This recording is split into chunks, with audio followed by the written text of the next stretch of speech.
The black water kept spreading long after the excavator shut down. It slid across the surface in oily ribbons and drifted toward the marina pilings 50 yards away. Nobody from the HOA crew touched it. Nobody even looked at it twice. That bothered me more than the damage itself. Men who work around lakes know when water looks wrong. Vanessa knew too. She just pretended not to. I crouched beside the broken shoreline and pressed my flashlight against the mud.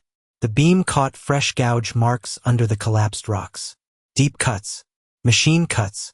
They had dug far below the approved shoreline grade. Too far. Another low thump rolled beneath my boots. Softer this time, like pressure shifting underground. One of the contractors muttered something under his breath and backed away from the edge. The marina lights across the cove flickered once, then steadied again. Vanessa folded the paper against her clipboard. "Our engineer signed off on everything," she said. Her voice stayed smooth, but her fingers tightened around the edges. "You are obstructing authorized improvement work." I almost laughed at the word authorized. The county never approved overnight excavation near protected runoff channels. Nobody with real credentials would risk that kind of liability. I stood up slowly and brushed wet dirt from my palms. "Who gave you access to the utility corridor?" Her eyes narrowed for half a second. There it was again. That tiny hesitation. A small crack in the armor. Then she recovered. "The HOA board has easement rights for shoreline maintenance." "Not there." I pointed my flashlight toward the torn section of bank. Water was leaking through the exposed earth now. Thin streams at first, but the mud around them kept sinking inward. The contractor with the orange vest stepped closer to Vanessa and whispered something. I caught 2 words. "Pressure line." She snapped at him immediately. "Finish loading the debris." The crew moved faster after that. Too fast. Floodlights bounced across the trees while they shoved broken stones into dump trailers. My grandfather cut most of those rocks himself from the North Ridge Quarry back in the 70s. I used to help my father pressure. Wash them every spring after flood season. We would stand knee-deep in cold water while loons echoed across the lake before sunrise. Those stones were not decoration. Every layer had a purpose. Weight distribution, drain flow, erosion control. The whole shoreline functioned like a spine holding the cove together. Vanessa treated it like landscaping. A sharp smell drifted through the air suddenly. Not diesel this time. Natural gas. Faint, but real. My stomach tightened. I turned my light toward the snapped warning marker again. Half buried in mud beside the excavator tracks sat a bent steel cap the size of a dinner plate. One of the workers saw me looking and immediately kicked dirt over it. Wrong move. I walked straight toward him. "Do not touch anything else." My voice echoed harder than I intended. The whole shoreline went still again. Even the insects seemed to disappear into the trees. Vanessa stepped between us in her spotless cream coat. "You are making this dramatic for attention." Then the marina alarm started screaming across the water. Red emergency strobes flashed near the fuel dock. Several residents came onto their balconies in pajamas and robes, staring toward the shoreline. Somebody shouted that the water level was dropping near the slips. Vanessa finally looked worried. That was the first honest expression I had seen all night.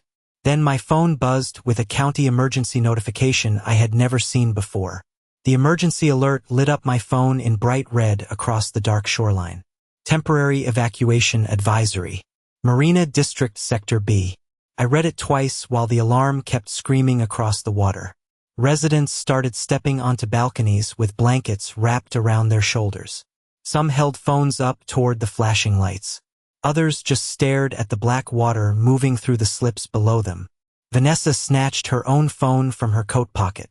The glow from the screen drained the color from her face for 1 second before she hid it again. "This is precautionary," she snapped at nobody in particular. "There is no danger." Then another section of shoreline dropped 3 inches with a wet crunch. Everyone heard it. The contractor, nearest the excavator, climbed down from the cab immediately. He did not even shut the machine off. The engine rattled hard in the silence. I walked toward the exposed trench while the crew backed away from me. Mud sucked at my boots with every step. The flashlight beam caught a narrow steel pipe running beneath the collapsed bank. Yellow markings. Pressure-regulated overflow conduit. My father showed me those lines when I was 12 years old. He made me memorize every marker around this cove because one failure point could flood half the marina during spring surge. Vanessa followed me carefully now. Her expensive heels kept sinking into the mud. "You said this was decorative rock," I said without looking at her. She stayed quiet. That answer told me everything. Somebody sold the HOA a fantasy project without checking a single infrastructure map. Across the lake, emergency strobes reflected off the water in long red streaks. The marina docks had started leaning slightly toward the outer channel. Not enough for panic yet, but enough for people to notice. A man in pajama pants shouted from a balcony asking why his boat alarm kept activating.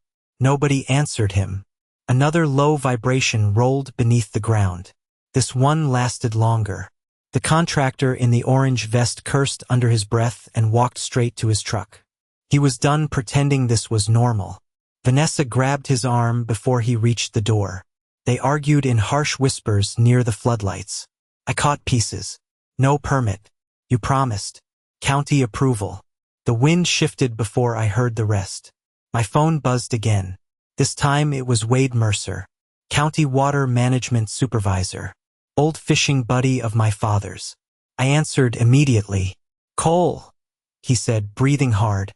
"Tell me they did not cut near the overflow corridor." I looked down at the trench.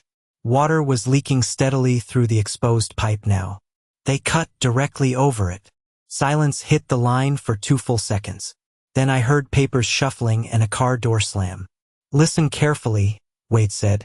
"Do not let anyone restart excavation equipment." The marina sirens suddenly changed tone. Lower now.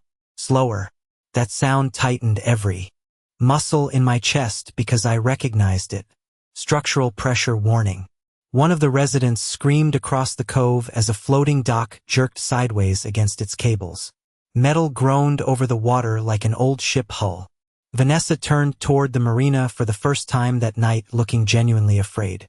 Then her lawyer arrived. Black SUV. Tinted windows. Expensive headlights cutting across the torn shoreline like search beams. He stepped out holding a leather folder against his chest and stopped dead the second he saw the exposed conduit. His expression changed instantly. He already knew what this meant. The lake was starting to move faster now. The lawyer crossed the mud carefully and stopped beside Vanessa without saying a word. His polished shoes were already coated in black shoreline sludge. He opened the leather folder just enough to shield it from the mist blowing off the lake. Then he leaned close and whispered something that made Vanessa's jaw tighten hard enough to show through the floodlights. The excavator engine was still idling behind them. Nobody touched it now. Even the crew understood the job had changed. Another marina alarm started wailing across the cove. Different dock this time. Residents were fully awake now. Porch lights blinked on one after another along the shoreline like a chain reaction. I watched people gathering near the marina entrance in robes, hoodies, and winter jackets thrown over pajamas. Some carried flashlights. Others filmed everything on their phones. The black water had reached the outer slips. One pontoon boat drifted sideways against its restraints with a slow metallic squeal. The sound echoed strangely across the lake. Vanessa turned toward me and tried to recover her composure. "You are exaggerating this situation for leverage." I almost admired how fast she could lie under pressure.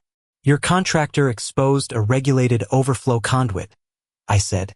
"You destabilized the wetland buffer holding this shoreline together." Her lawyer finally spoke.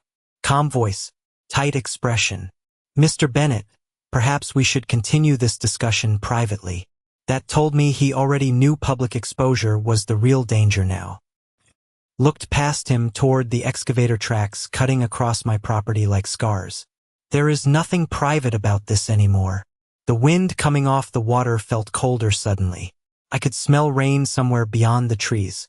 Spring storms moved fast across this lake. Too fast for unstable banks. Wade called again before I could say another word. This time his voice came through sharper. "County Emergency Management is mobilizing." I heard radio chatter in the background. Doors slamming. Cole, tell me exactly where the breach line is. I switched my flashlight toward the exposed trench and described the location marker by marker. Wade went silent halfway through. Then he muttered one sentence I will never forget. They cut the pressure release route. My stomach dropped harder than it had all night. The release corridor was designed decades ago to redirect overflow surge away from the marina basin during severe rainfall. If the shoreline collapsed further, all that pressure would redirect straight toward the waterfront structures Vanessa had been expanding for months. I looked toward the marina again.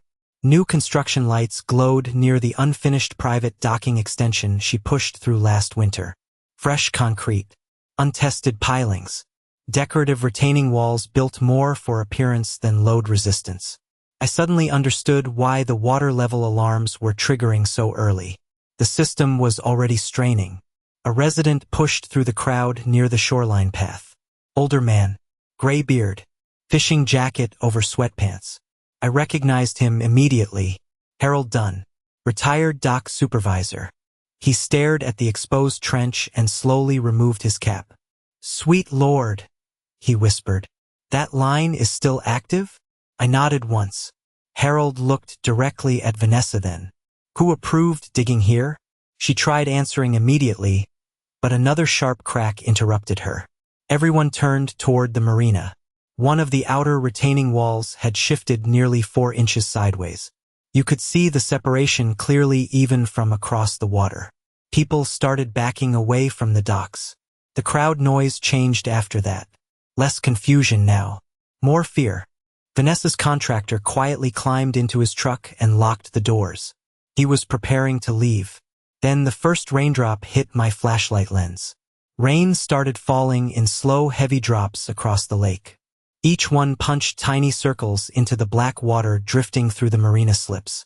The crowd near the shoreline pulled jackets tighter and stepped farther from the retaining wall that had shifted. Nobody trusted the ground anymore. I kept my flashlight aimed at the exposed conduit while muddy water pushed harder through the torn bank. The flow was increasing by the minute. Wade arrived 10 minutes later with 2 county trucks sliding onto the gravel access road above my property. Amber emergency lights washed across the trees and reflected off the rain like sparks. He jumped out before the engine fully stopped. Dark raincoat, clipboard tucked under one arm. Same old work boots he wore every fishing season with my father. The second he saw the exposed trench, his face hardened. "Who authorized excavation here?" he asked. Nobody answered him. Vanessa crossed her arms tightly against the cold rain. The HOA acted within community development rights. Wade ignored her completely.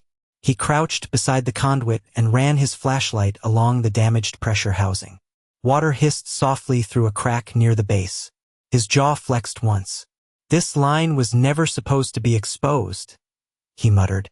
Another deep groan rolled across the marina basin. Louder now. Several residents backed away from the waterfront path as one of the floating docks dipped sharply on the east side. Rainwater streamed down the polished surfaces of the new retaining walls Vanessa installed during the marina expansion project. Decorative stone, thin anchors, cheap drainage work hidden behind expensive finishes. I warned the county about those walls last winter after reviewing shoreline permits. Nobody listened because Vanessa kept selling the same dream at every HOA meeting. Luxury waterfront living, private marina access, increased property values. She spoke like a real estate commercial with a law firm behind it. Now half the neighborhood stood outside watching that dream sink inch by inch into unstable ground. Wade stood and pointed toward the excavator. "Nobody touches that machine." The contractor in the orange vest rolled his window down halfway from inside his truck. "We were told county approval cleared everything." Wade turned slowly toward him. Rain ran down the brim of his cap. "You were lied to." Silence spread through the shoreline crowd after that. Even Vanessa stopped talking. The lawyer stepped closer to her and whispered urgently while scanning the residents filming with their phones. He knew this was becoming evidence in real time. A woman from the marina condos suddenly shouted that water was coming up through the parking lot drains. People turned immediately. She was right. Thin streams of dark water bubbled through the storm grates near the lower boat ramp. That should have been impossible, unless the overflow corridor had already reversed pressure direction beneath the basin. Wade saw it too. "Everyone needs to move uphill now," he barked. This time people listened. Doors slammed. Engines started. Headlights cut through the rain as residents began pulling vehicles away from the marina entrance. Vanessa finally lost her composure. "This is turning into hysteria," she snapped. "You are destroying property values over a drainage issue." Harold Dunn laughed once, short and bitter. "Lady, this lake was here before your property values." The rain intensified suddenly. Hard sheets now. The shoreline mud beneath us shifted again with a sick rolling movement that traveled under my boots like a living thing. Then the lights inside the unfinished marina clubhouse flickered 3 times and went completely dark. The darkness inside the marina clubhouse lasted only 3 seconds before backup emergency lights kicked on. Dim red bulbs glowed through the rain like warning beacons underwater. That building sat directly above the rerouted overflow corridor. Seeing those emergency lights activate told me the automatic pressure sensors were already detecting structural instability beneath the foundation. Wade saw it too. His eyes locked onto the clubhouse roofline while rain hammered the lake around us. "Everybody away from the lower basin," he shouted. County workers immediately started pulling orange barricades from the trucks. Tires splashed through puddles as emergency vehicles repositioned along the access road. The whole shoreline had changed in less than an hour. Earlier that night, this place looked like another polished HOA development project. Now it felt like the lake itself was rejecting everything built too close to its edge. Vanessa stood motionless beside her lawyer while rain soaked through her cream coat. Mascara streaked faintly beneath one eye. She looked smaller now, less like a neighborhood queen, more like someone realizing the paperwork protecting her might not survive sunrise. The lawyer finally stopped whispering and spoke clearly enough for me to hear. "We need all contractor records and approval communications immediately." Vanessa snapped toward him. "Do not start blaming me." Wrong thing to say in front of residents already filming. Several phones turned directly toward her after that. Harold Dunn stepped beside me under the rain. Water dripped from the brim of his old fishing cap. "Your father warned them about overbuilding this basin 20 years ago," he muttered quietly. I remembered that meeting. I was still in high school. My father stood in the county hall holding flood maps while developers rolled their eyes at him. He kept saying the shoreline was not decorative land. It was a pressure system, a living one. Most people only saw lake views and property prices. My father saw current paths, runoff loads, and weak soil layers hidden beneath shallow fill dirt. He understood water the same way mechanics understand engines. Ignore stress long enough and failure becomes inevitable. Another sharp crack echoed from the marina. Louder this time. Everyone turned. One of the decorative retaining walls near the private docking extension had split vertically down the center. Rainwater poured through the fracture in muddy streams. Residents backed farther uphill. A woman near the parking lot started crying softly while trying to guide an elderly couple toward their SUV. The black water bubbling from the storm drains had spread across part of the lower pavement now. The smell coming off it was awful. Mud, oil, rotten vegetation dragged up from deep below the shoreline. Wade grabbed my arm and pointed toward the exposed trench. "Cole, look at the flow direction." I aimed my flashlight lower. My chest tightened immediately. The conduit leak had reversed. Water was no longer escaping outward. It was sucking inward beneath the collapsed bank. Fast. The breach had become a vacuum line pulling shoreline material underneath the marina basin itself. That explained the shifting docks. The entire pressure route was destabilizing underground. Wade swore under his breath and pulled out his radio. "State Environmental Response Team now," he barked into the mic. "Potential infrastructure compromise." Vanessa heard that phrase. Her face lost the last bit of color she had left. Infrastructure compromise meant investigations, permits, liability reviews, state records, federal oversight if protected runoff systems were involved. Her lawyer understood too. He quietly closed the leather folder and stepped backward away from the shoreline. Smart man.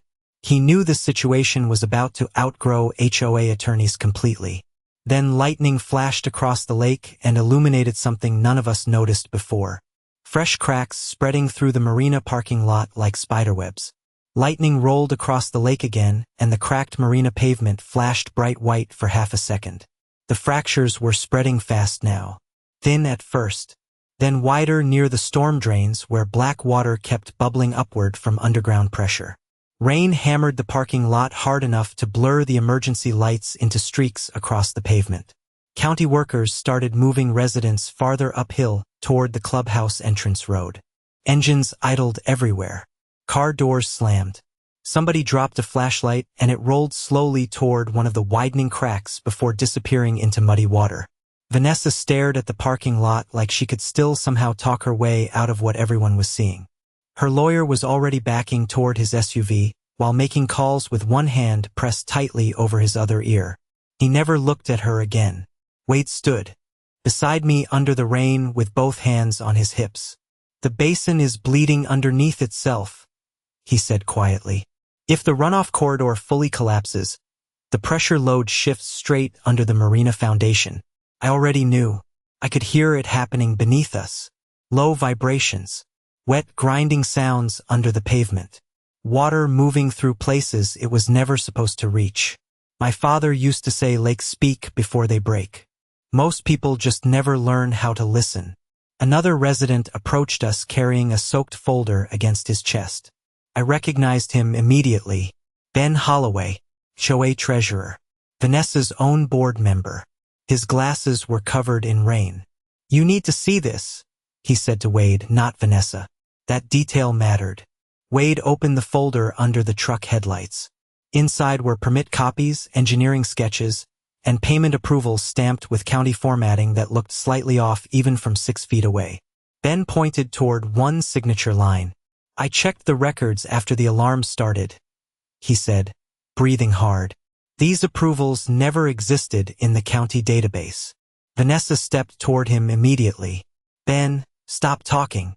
He ignored her completely. She pushed this whole marina expansion through with a private consultant from out of state. Wade flipped through more pages. Every second his expression grew colder. The rain intensified again. Water now streamed openly through the fractured parking lot toward the marina basin below. A deep metallic bang echoed from the private docking extension. One of the support pylons had shifted sideways enough to snap a lighting conduit loose beneath the dock edge. Sparks crackled blue against the rain before dying instantly in the water. Residents backed even farther uphill after that. Nobody wanted to stand near the marina anymore. Vanessa finally lost control completely. "This community needed modernization," she shouted over the rain. "People wanted growth. They wanted value." Harold Dunn laughed again from somewhere behind us.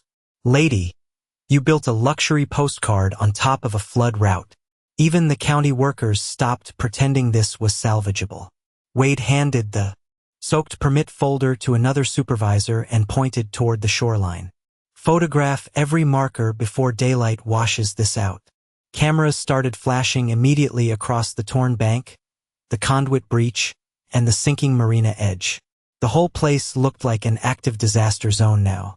Rainwater poured down my jacket collar while I stared at the broken shoreline where my grandfather's stones used to hold steady against every storm this lake ever threw at them. One reckless night erased 40 years of balance. Then my security phone vibrated with a new alert from the dock cameras.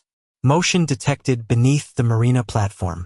The dock camera feed shook violently from the wind as I opened the alert on my phone. Rain streaked across the lens in silver lines. At first I only saw dark water slamming against the marina pylons. Then the image tilted slightly and caught movement beneath the floating platform. One of the support beams had separated from its anchor housing. Water was surging through the gap like a river current forced through a broken pipe. "Wade," I said, turning the screen toward him. He looked once and immediately grabbed his radio again. "Full evacuation of the marina approach," he barked. "Move everyone uphill now." The tone in his voice changed everything. County workers stopped walking and started running.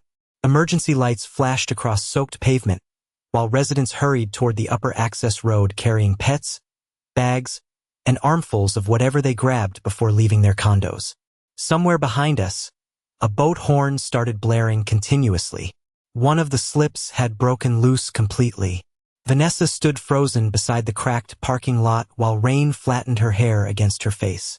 The expensive confidence she wore all night was gone now. She looked at the marina like she had never truly understood what was holding it together beneath the surface.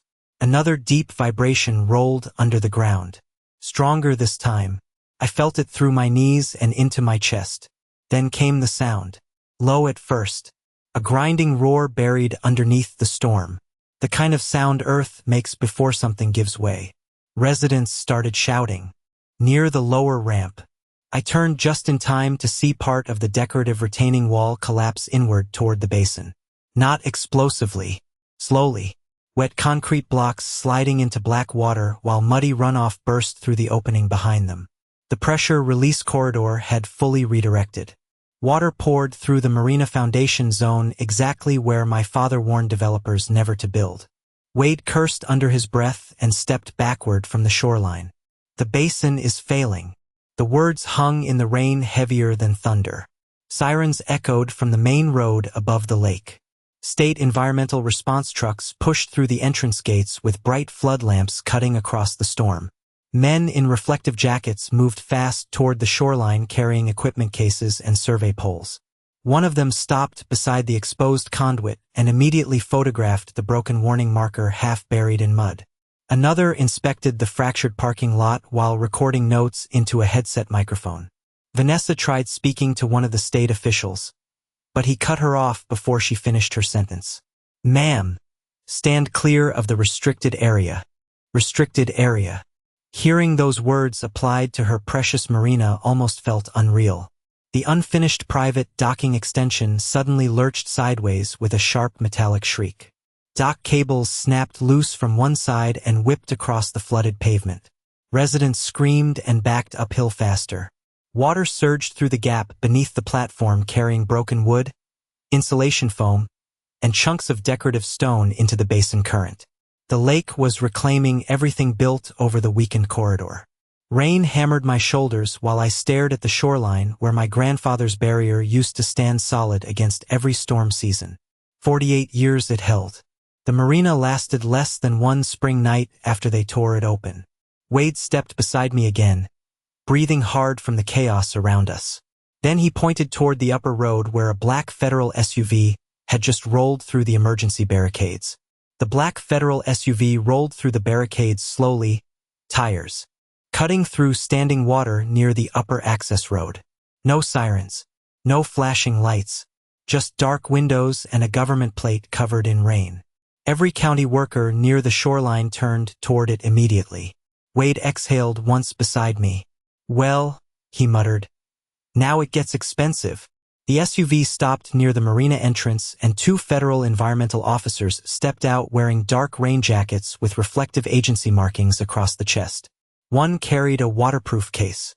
The other walked straight toward the exposed shoreline without saying a word to anyone. Vanessa tried approaching them before they reached the basin. "I am president of the Willow Bend Homeowners Association," she started. The taller officer held up one hand and kept walking. "Restricted area, ma'am." Same phrase again, but this time it landed harder. Residents stood silently under umbrellas and truck tailgates while the officers inspected the breach line with flashlights. Rainwater streamed off the torn shoreline in muddy sheets now. My grandfather's stone barrier was almost completely buried beneath collapsed earth and broken construction debris. One of the officers crouched near the snapped warning marker. He brushed mud away with a gloved hand until the faded federal utility code became visible again. Then he looked directly at Wade. "Who authorized excavation inside a protected overflow corridor?" Nobody answered. Even Vanessa stayed quiet. Her lawyer had disappeared completely by then. Smartest decision he made all night. Another grinding sound rolled through the marina basin. Lower now. Deeper. The unfinished docking extension leaned farther into the water while emergency crews blocked off the remaining access road with orange barriers. Nobody was trying to save the marina anymore. They were trying to contain what came next. The federal officer opened the waterproof case and removed old survey maps sealed inside plastic sleeves. My chest tightened the second I saw them. I recognized those maps immediately. My father helped update them after the flood season back in 2004. Handwritten notes still marked the pressure release route beneath the shoreline in red ink. The officer traced the route with one finger through the rain. Straight under the marina expansion project Vanessa pushed through last winter. They built directly over the relief channel, he said flatly. Wade nodded once. And tonight they excavated the retaining barrier protecting it. The second officer looked toward the cracked parking lot, where black water still bubbled through the storm drains. Then this failure was man-made. Hearing those words changed the entire atmosphere around the lake. Residents stopped whispering. Phones lowered slightly. Even the storm sounded quieter for a moment. Vanessa looked around at the shoreline, the flooded marina, the fractured pavement, and the federal agents standing where her luxury expansion used to feel untouchable. She finally understood there would be no press release fixing this by morning. No HOA meeting. No polished statement about community growth. Water does not care about image. It only follows pressure. The rain started easing just before dawn. Gray light slowly spread across the lake, revealing the full damage left behind overnight. Broken docks drifted near the basin edge. Mud covered the lower parking lot. Emergency tape snapped in the wind where the marina entrance used to welcome future buyers with polished stone signs and luxury banners. I stood beside the torn shoreline while the first daylight reflected off the water my grandfather spent half his life protecting. 48 years that barrier held this lake together. It only failed after the HOA touched it.